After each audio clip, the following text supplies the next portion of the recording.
Aksi pencurian kabel tower internet di Samarinda, Kalimantan Timur terekam kamera pengawas, saudara. Dua pelaku ditangkap polisi.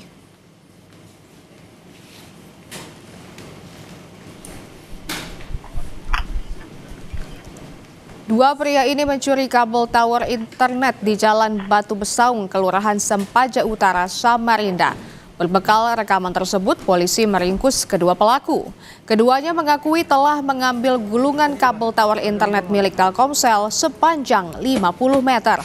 Akibat perbuatannya, pelaku terancam penjara paling lama 7 tahun.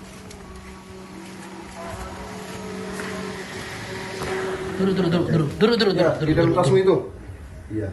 Diamankan dua orang tersangka berinisial SY dan juga yang kedua berinisial SA. Nah, sebagai saudara pelapor, yaitu sebagai korban adalah PT Lintas Maya Multimedia, ini mengalami kerugian material sebesar 8 juta rupiah. Dan uang hasil kejahatan sudah digunakan oleh si pelaku untuk keperluan hidup sehari-hari.